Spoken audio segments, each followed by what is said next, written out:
இந்த வீடியோவில் singer Sujatha மோகனோட real life ஸ்டோரியை பற்றி தான் பார்க்க போகிறோம். அவங்கள பற்றின பல பிரமிக்க வைக்கும் தகவல்கள் இந்த வீடியோவில் இருக்குது. இந்த வீடியோவை ஸ்கிப் பண்ணாமல் முழுமையாக பாருங்கள். தென்னிந்திய சினிமா உலகில் மிகவும் பிரபலமான பின்னணி பாடகியாக வலம் வந்தவர் தான் சுஜாதா மோகன். இவங்க தமிழ், தெலுங்கு, கன்னடம், மலையாளம், இந்தி என பல மொழி திரைப்படங்களில் பாடியிருக்காங்க.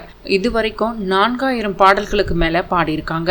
இவங்களோட பாடல் திறமைக்கு பல விருதுகளையும் வாங்கியிருக்காங்க. சுஜாதா மோகன் அவர்கள் 1963ஆம் ஆண்டு மார்ச் 31ஆம் தேதி கேரள மாநிலத்தில் உள்ள திருவனந்தபுரத்தில் லட்சுமி என்பவருக்கு மகளாக பிறந்தவங்க. இவங்களோட தாத்தா டி.கே. நாராயண பிள்ளை இந்திய சுதந்திரத்திற்கு பிறகு முந்தைய திருவாங்கூர் அதாவது கொச்சி மாநில முதலமைச்சர் என்பது குறிப்பிடத்தக்கது. 2 வயதில் தந்தையை இழந்த இவங்க தன்னுடைய 7 வயதிலேயே பாடத் தொடங்கிட்டாங்க.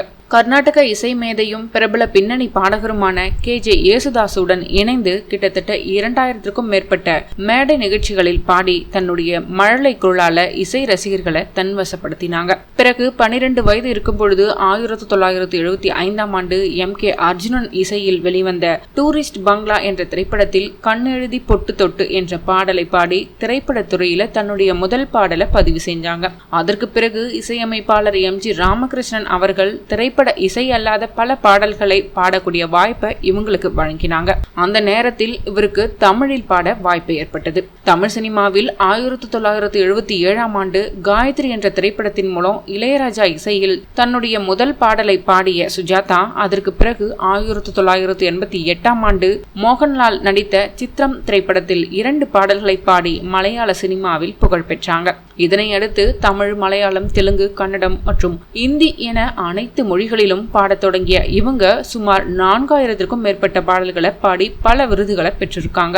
இளையராஜாவின் இசையில் காலை பனியில் என்ற பாடலை பாடினாங்க. அதற்கு பிறகு 1992ஆம் ஆண்டு மணிரத்னம் இயக்கத்தில் வெளிவந்த ரோஜா திரைப்படத்தில் புது வெள்ளை மழை மற்றும் காதல் ரோஜாவே என்ற 2 பாடல்களை பாடி தமிழ் இசை நெஞ்சங்களை தன்வசப்படுத்தினாங்க.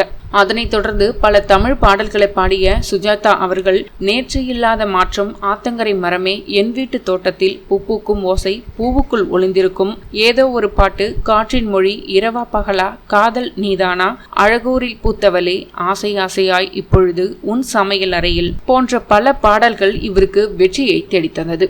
சுஜாதா தன்னுடைய 18 வயதில் 1981ஆம் ஆண்டு கிருஷ்ணா மோகன் என்பவரை திருமணம் செய்துக்கிட்டாங்க.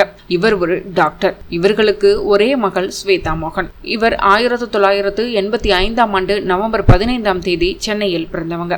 இவங்களும் ஒரு பின்னணி பாடகி என்பது குறிப்பிடத்தக்கது. ஸ்வேதா மோகனுக்கும் சிறு வயதில் இருந்தே இசையில் அதிக ஆர்வம் இருந்தது. பிறகு இவரும் தற்போது சினிமா உலகில் பிரபலமான பின்னணி பாடகியாக இருந்து வருகிறார். ஸ்வேதா மோகனும் தமிழ், தெலுங்கு, மலையாளம், கன்னடம், இந்தி என பல மொழி திரைப்படங்களில் பாடிட்டு வராங்க. இவங்க இதுவரைக்கும் 50க்கும் மேற்பட்ட மொழிகள்ல பாடியிருக்காங்க. 2011ஆம் ஆண்டு அஸ்வின் சாஷி என்பவரை திருமணம் செஞ்சுக்கிட்டாங்க. இவங்களுக்கு ஸ்ரேஷ்டா என்ற பெண் குழந்தை உள்ளது. சுஜாதா மோகன் சிறந்த பின்னணி பாடகிக்கான தமிழ்நாடு அரசு மாநில விருது வழங்கப்பட்டுள்ளது. 11 முறை பிலிம் கிரிட்டிக்ஸ் விருது, சினிமா எக்ஸ்பிரஸ் விருது, தினகரன் விருது, கேரளா மாநில திரைப்பட விருது, ஏசியா நெட் திரைப்பட விருது என பல விருதுகளை குவித்துள்ளார் என்பது குறிப்பிடத்தக்கது.